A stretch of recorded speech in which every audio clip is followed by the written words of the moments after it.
നമ്മുടെ മുൻ മുഖ്യമന്ത്രിയും ഇന്നത്തെ പ്രതിപക്ഷ നേതാവുമായിട്ടുള്ള ജനമനസ്സുകളിൽ ഇപ്പോഴും മുഖ്യമന്ത്രിയായിട്ട് നിലകൊള്ളുന്ന പിണറായി വിജയൻ എന്ന് പറയുന്ന സഖാവിൻ്റെ മകളുടെ ഒരു കേസിനെ പറ്റി നമുക്ക് എല്ലാവർക്കും അറിയാം. എക്സാലോജിക്ക് അല്ലെങ്കിൽ ഈ പറയുന്ന കരിമണൽ ഖനനം എന്നൊക്കെ പറഞ്ഞുകൊണ്ടൊക്കെയാണല്ലോ അതിനെ പറയുന്നത്, CMRL. ആ കമ്പനിയുമായിട്ട് വീണ ടി എന്ന് പറയുന്ന മുഖ്യമന്ത്രിയുടെ മകളായിട്ടുള്ള വീണ വിജയൻ എന്തൊക്കെയോ വഴിവിട്ട ബന്ധങ്ങളുണ്ടെന്നുള്ള EDയുടെ പുതിയ അന്വേഷണത്തിനൊടുവിൽ സ്മൃതി പരുത്തിക്കുരു പൊടിയൊക്കെ തട്ടി നല്ല രീതിയിൽ ഉണർന്നു വന്നിരിക്കുകയാണ്. എങ്ങനെയെങ്കിലും ഈ പറയുന്ന പിണറായി വിജയനും പിണറായി വിജയന്റെ പാർട്ടിയിലുള്ള ആളുകൾക്കെതിരെയും എന്തെങ്കിലുമൊക്കെ പറയണമെന്നുള്ള സതീശന്റെയൊക്കെ ആഗ്രഹത്തിന് ഒന്ന് കുട പിടിക്കാൻ വേണ്ടിയിട്ട് സ്മൃതി വീണ്ടും ഇറങ്ങി തിരിച്ചിരിക്കുന്ന ഒരു കാഴ്ചയാണ് ഞാൻ കണ്ടത്. അങ്ങനെ സ്മൃതി ഒരു വലിയ രീതിയിൽ ഒരു ചാനൽ ചർച്ചയിൽ അഡ്വക്കേറ്റ് അരുൺകുമാറിനെ വിളിച്ചു വരുത്തുന്നു. അഡ്വക്കേറ്റ് അരുൺകുമാർ കൊടുക്കുന്നൊരു മറുപടി, ആ മറുപടി കേട്ടപ്പോൾ വലിയ വിഷമമുണ്ടായ സ്മൃതി അരുൺകുമാറിനോട് മാപ്പ് പറയണമെന്ന് പറയുന്നു. മാപ്പല്ല, ഒരു കോപ്പും പറയില്ല എന്ന് അയാൾ തിരിച്ചു പറയുന്നു. അങ്ങനെ ഒരു അടിപൊളി ഒരു ചർച്ച ഞാൻ കണ്ടു. അത് ഞാൻ നിങ്ങളൊന്ന് കാണിച്ചു തരാം. ഒന്ന് കണ്ടിട്ട് നമുക്ക് എന്തായാലും ബാക്കി കാര്യങ്ങളിലേക്ക് വരാം.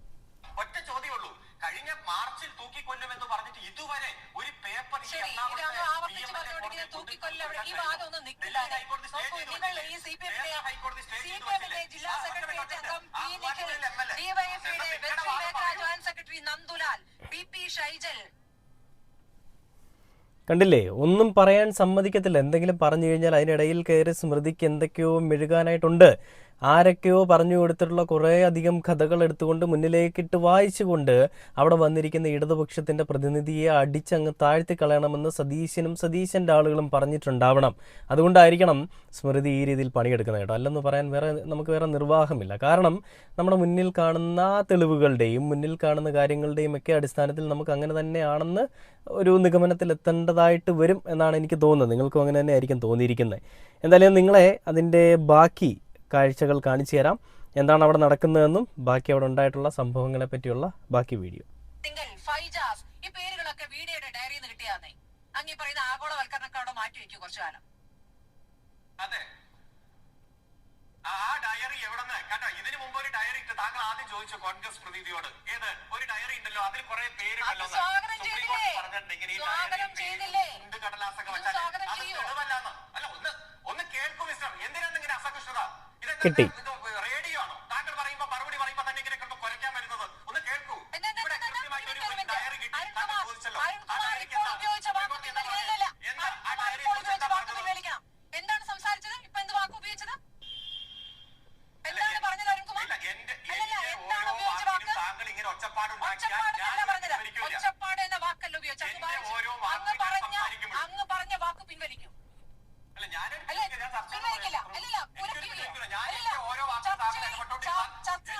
അവതാരകയോട് കുറയ്ക്കുക എന്ന് പറയുന്ന CPM-ന്റെ നിലപാടാണോ അങ്ങ് ഈ പറഞ്ഞത്? അതോ അങ്ങയുടെ ഭാഗത്ത് വന്ന പിഴവാണോ? അങ്ങേക്ക് ഇപ്പൊ തിരുത്താം.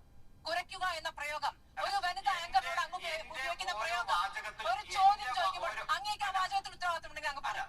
കുറയ്ക്കുക എന്ന പ്രയോഗം തെറ്റാണോ ശരിയാണോ?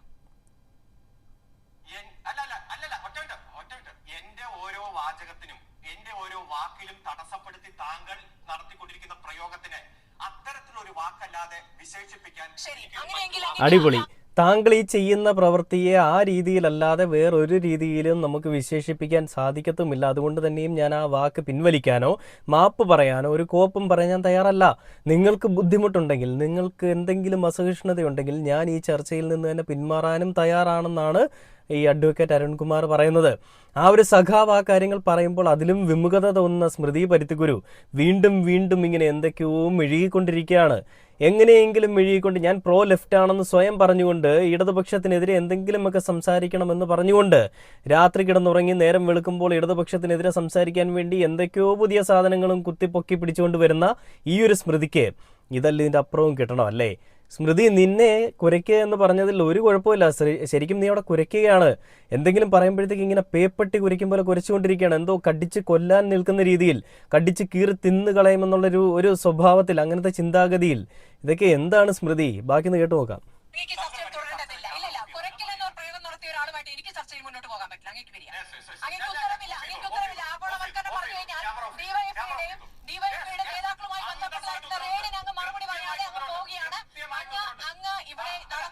വളരെ മോശം പ്രയോഗമാണ്. അവയ്ക്ക് അത് പിൻവലിക്കാൻ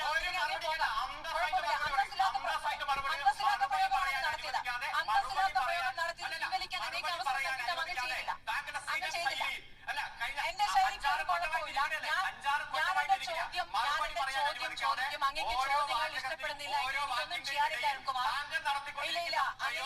ഈ പ്രയോഗമായി മുന്നോട്ട് പോകാൻ പിൻവലിക്കാം അല്ലെങ്കിൽ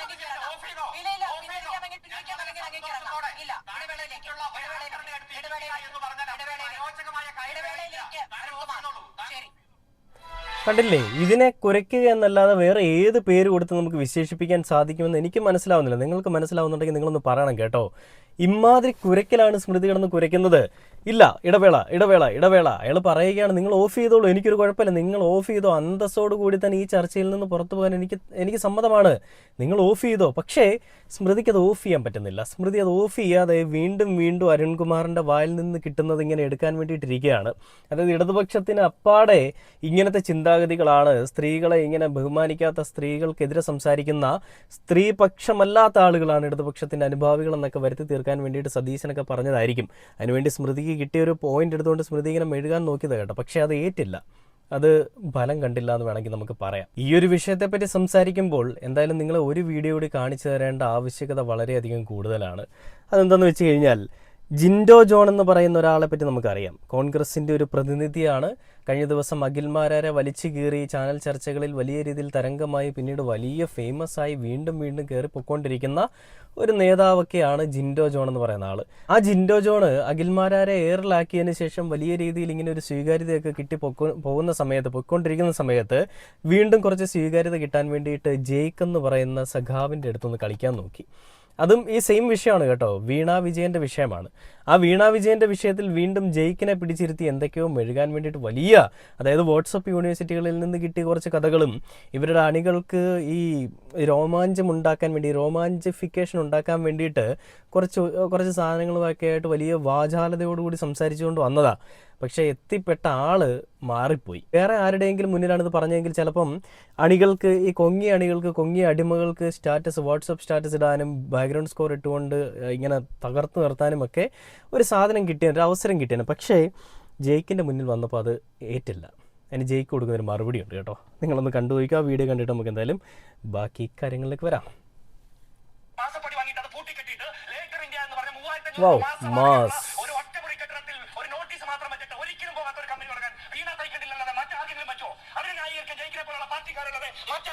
എൻ്റെ മോനെ, എനിക്കിങ്ങനെ രോമാഞ്ചം ഇങ്ങനെ വരികയാണ്. അണികളൊക്കെ ഈ വീഡിയോ ആദ്യം കാണുമ്പോൾ അവർക്ക് നല്ല രീതിയിൽ രോമാഞ്ചം വരുന്നുണ്ടാവും അല്ലേ.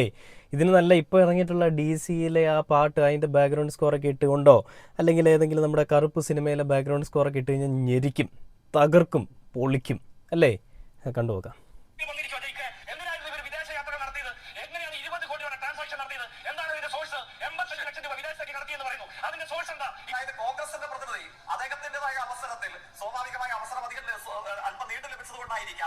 ഇഡിയും എൻഐയും ഒക്കെ ചവച്ചു തുപ്പിയ അതേ കാര്യം എടുത്തു വെച്ചിട്ട്, കോൺഗ്രസിന്റെ ആരോപണം എന്നതുപോലെ പേരെടുത്ത് വെച്ചിട്ട് ഈ ഹവാല ഇടപാടിന്റെ 85 ലക്ഷത്തിന്റെ കണക്കുണ്ടോ, ഈ പറയുന്നത് പോലെ 2.5 കോടി രൂപ എന്താ വിത്തിൻ കൊട്ടേഷൻ മാസപ്പടി പറ്റിയതിന്റെ കണക്കുണ്ടോ, ഇതൊക്കെ ഇവിടെ നിന്ന് ലഭിച്ച വിവരമാണ്. ACC ആഫീസിൽ നിന്ന് ലഭിച്ച വിവരമല്ലല്ലോ. ജിൻഡോയുടെ മുഖം നോക്കി. കിടക്കുന്ന APCC ആഫീസിൽ നിന്ന് ലഭിച്ച വിവരമല്ലല്ലോ. ഇത് ആര് കൊടുത്തതാണ്? RSSന്റെ വേട്ടനായി കിടന്ന് വിവരവും വെള്ളിയാട് ബുദ്ധിയുമുള്ള തലയിൽ ആർത്താമസമുള്ള കോൺഗ്രസ് നേതാക്കന്മാർ പറഞ്ഞ ഇഡിയും എൻഐയും CBIയും SFIയും ചവച്ചു തുപ്പി കേരളത്തിന്റെ പുറത്തേക്ക് തള്ളിയ മാലിന്യത്തെ എടുത്തു വെച്ച് കോൺഗ്രസ് നേതാവ് എന്നോട് കുറെ ചോദ്യങ്ങൾ ചോദിച്ചു. ഇല്ലേ, അങ്ങല്ല ബഹുമാനപ്പെട്ട കോൺഗ്രസ് നേതാവ് ജിൻഡോ ജോൺ, അങ്ങേയേക്കാൾ വലിയ വലിപ്പമുള്ള ഇന്ന് കേരളത്തിന്റെ മുഖ്യമന്ത്രി പദവി അലങ്കരിക്കുന്ന കോൺഗ്രസ് നേതാക്കന്മാർ അങ്ങേയേക്കാൾ വർദ്ധിത വീര്യത്തോടുകൂടെ ഈ RSSന്റെ വേട്ടനായ്ക്കൾ ചവച്ചു തുപ്പിയ വാറോറയും എടുത്തു വെച്ചുകൊണ്ട് കേരളത്തിൽ പ്രചരണം നടത്തി. ഇല്ലേ, എന്നിട്ട് എവിടെ പോയി ആ പ്രചരണം? ഈ ചവച്ചു തുപ്പിയ വാറോലയിൽ ഒന്നാമത്തേതായിരുന്നു ഇല്ലേ ക്ലിഫ് ഹൗസിലെ സ്വർണ്ണക്കടത്ത്, ബിരിയാണി ചെമ്പിലെ സ്വർണം, അതോടൊപ്പം വിശുദ്ധ ഖുർആനിലെ സ്വർണം, ഈന്തപ്പഴത്തിലുള്ള സ്വർണ്ണക്കുരു, കമല ഇന്റർനാഷണൽ, കൈതോലപ്പാറയിൽ കിടത്തിയ ലക്ഷങ്ങൾ ചവച്ചു തുപ്പിയ വാറോറ എടുത്തു വെച്ച് ജിൻഡോ ജോണല്ല, ജിൻഡോ ജോണിന്റെ വലിയ രാഷ്ട്രീയ നേതാക്കന്മാർ കേരളത്തിൽ അങ്ങോളം ഇങ്ങോളം ചാനൽ ഫോണുകൾ വന്നത് പ്രസംഗിച്ചു, പ്രചരിപ്പിച്ചു. ഏതെങ്കിലും ഒരു കേസിന് തെളിവുണ്ടോ? ബഹുമാനപ്പെട്ട ജിൻഡോ ജോൺ, അങ്ങയുടെ പാർട്ടിയുടെ അളിയനും പെങ്ങളും പോയല്ലോ 170 കോടി രൂപ ഇലക്ട്രൽ ബോണ്ട് BJPക്ക് കൊടുത്ത് സംഭാവനയായി സാഷ്ടാംഗം പ്രണമിച്ച് കേസ് ഒത്തുതീർത്ത RSSന്റെ മുമ്പിൽ സാഷ്ടാംഗം വണങ്ങി ആ രാഷ്ട്രീയ വിധേയത്വം ഇടതുപക്ഷം സ്വീകരിക്കില്ല. അത് സ്വീകരിക്കുന്നത് ഡൽഹിയിലുള്ള അളിയനും വയനാട് പാർലമെന്റ് മെമ്പറും അവരുടെ സംഘവുമാണ്. 170 കോടി രൂപ ഇലക്ട്രൽ ബോണ്ട് കയ്യോടെ BJPക്ക് രൊക്കംപടമായി കൊടുത്ത് ആ കേസ് ഒത്തുതീർപ്പാക്കി. അതിന്റെ ഭാഗമായിട്ട് കേരളത്തിലും മറ്റും വരുമ്പോ അവർക്ക് സിന്ദാബാദ് വിളിച്ച് നടക്കുന്ന ജിൻഡോ ജോണിനെ പോലെയുള്ളവരുടെ ഗതികേട് ഇടതുപക്ഷ രാഷ്ട്രീയ പ്രവർത്തനത്തിന്റെ പതാക ഉയർത്തിപ്പിടിക്കുന്ന ഞങ്ങൾക്കില്ല. ഞങ്ങളുടെ വീട്ടിലെ കീഴി വന്ന ഞങ്ങൾ കരഞ്ഞു നിലവിളിക്കില്ല. അശോക് ചൗഹാനെ പോലെ RSSന്റെ ഓഫീസിൽ പോയി തിന്നുകിറങ്ങില്ല. 170 കോടി രൂപ ഇലക്ട്രൽ ബോണ്ട് കൊടുത്ത അളിയനും പെങ്ങളോട് RSSന് സംഭാവന ചെയ്ത് കോൺഗ്രസ് ആയി നിൽക്കില്ല. ആ കോൺഗ്രസിന് സിന്ദാബാദ് വിളിക്കേണ്ടവരുടെ ഗതികളുള്ള അവസ്ഥ കേരളത്തിലെ ഡിവൈഎഫ്ഐക്ക് ഇടതുപക്ഷ പ്രവർത്തകർ ആ കാര്യത്തിൽ നല്ലവണ്ണം ധാരണയുണ്ടായിട്ട് വേണം, വസ്തുതകളുടെ പിൻബലത്തിൽ വേണം ആരോപണം ഉന്നയിക്കാൻ. അല്ലാതെ RSSന്റെ എടുത്തു വെച്ചിട്ടല്ല ഒരു ചാനൽ ചർച്ചയിൽ വന്നിരുന്ന അഭിപ്രായം പറയുന്നത്. എൻ്റെ പൊന്നേ, ഇതിനപ്പുറത്തേക്ക് ഒരു മറുപടി കൊടുക്കാൻ ആർക്കെങ്കിലും സാധിക്കുമോ എന്ന് ചോദിച്ചു കഴിഞ്ഞാൽ ആർക്കും സാധിക്കത്തില്ല കേട്ടോ. ജിൻഡോ ജോൺ ചത്തു, അല്ലെ ജിൻഡോ ജോണിനെ വലിച്ചു കീറി ഒട്ടിച്ചു വിട്ടു. ആര്? ജയിക്ക് എന്ന് പറയുന്ന സഖാവ്. എടാ ജിൻഡോ, അഖിൽമാരല്ല ജയിക്ക്. അല്ലെങ്കിൽ സഖാക്കന്മാരുടെ മുന്നിൽ നീ പോയി നിൽക്കുമ്പോൾ നിൻ്റെ മുട്ട് വിറയ്ക്കും. ഇമാതിരി പരിപാടിയുമായിട്ട് ഇമാതിരി ഊലാമ്പിയുമൊക്കെ ആയിട്ടേ സതീശനാദികൾ പറഞ്ഞു വിട്ടതായിരിക്കും, അല്ലാതെ വേറൊരു വഴിയുമില്ല. പക്ഷെ അവരോട് പോയി പറഞ്ഞേക്ക് നിൻ്റെ കളികൾ ഇവിടെ ഏൽക്കില്ല എന്നുള്ളത്. ഇതൊക്കെ പുതിയ ജനറേഷനിൽ പെട്ട ഒരുപാട് അറിവും വിദ്യാഭ്യാസവും ഉള്ള ആളുകളാണ് കേട്ടോ. പണ്ടത്തെ പ്രായം ചെന്നിട്ടുള്ള ആളുകളെ പിടിച്ച് മുന്നിരുത്തിയാൽ ചിലപ്പോൾ നിനക്ക് ഇത് നിൻ്റെ കാര്യങ്ങൾ ഏറ്റേക്കും, നിൻ്റെ വായ്ത്താളം ചിലപ്പോൾ വലിച്ചേക്കും. പക്ഷേ ഇവരുടെ മുന്നിൽ ഏൽക്കില്ല. അവർക്കെല്ലാം അറിയണം മോനെ. എന്തൊരവസ്ഥയാണല്ലേ. ഈ സതീശനാദികൾക്ക് വേണ്ടി അഹോരാത്രം പണിയെടുക്കുന്ന സ്മൃതി പരുത്തിക്കുരുവിനെ വലിച്ചുകീറി ഒട്ടിക്കുന്നൊരു കാഴ്ച നമ്മൾ കണ്ടു. ഇനി ജിൻഡോ ജോൺ എന്ന് പറയുന്ന കൊങ്ങിക്കുട്ടനെയും വലിച്ചുകീറി ഒട്ടിക്കുന്ന കാഴ്ച കണ്ടു. എന്തൊക്കെയോ വലിയ പ്രഹസനമായിട്ട് വന്നതാണ്. തെളിവുണ്ടെങ്കിൽ അറസ്റ്റ് ചെയ്ത് അകത്തിടണം മിനിസ്റ്റർ അല്ലെങ്കിൽ മിസ്റ്റർ. അതിന് സാധിക്കുന്നില്ലെങ്കിൽ വെറും വായ്ത്താളം കൊണ്ട് മാത്രം ഇരിക്കാൻ പാടില്ല. വീണയുടെ ഭാഗത്ത് തെറ്റുണ്ടെങ്കിൽ, ഞാൻ ഇപ്പോഴും പറയുന്നത് വീണയുടെ ഭാഗത്ത് തെറ്റുണ്ട്, പിണറായി വിജയൻ്റെ ഭാഗത്ത് തെറ്റുണ്ടെന്ന് നിയമപരമായിട്ട് തെളിയിക്കാൻ സാധിക്കുന്നെങ്കിൽ, നേരായ വഴിയിൽ കൂടി തെളിയിക്കാൻ സാധിക്കുന്നെങ്കിൽ രണ്ടുപേരെയും പിടിച്ച് അകത്തിടുക തന്നെ വേണം. തെറ്റില്ലാത്ത പക്ഷം അല്ലെങ്കിൽ തെറ്റ് തെളിയാത്ത പക്ഷം അവരെ ഈ തെറ്റിൻ്റെ കൂട്ടിലേക്ക്, അല്ലെങ്കിൽ തെറ്റിൻ്റെ അവരായിരുന്നു തെറ്റ്, മൊത്തത്തിൽ തെറ്റാണെന്നൊക്കെ പറഞ്ഞുകൊണ്ട് ഇങ്ങനെ ന്യായീകരിച്ച് ആ രീതിയിൽ ആ ഒരു നിഴലിൽ, സംശയത്തിൻ്റെ നിഴലിൽ മാത്രം നിർത്തുന്നത് അത് വെറും തന്തയ്ക്ക് പ്രകാരികയാണ്.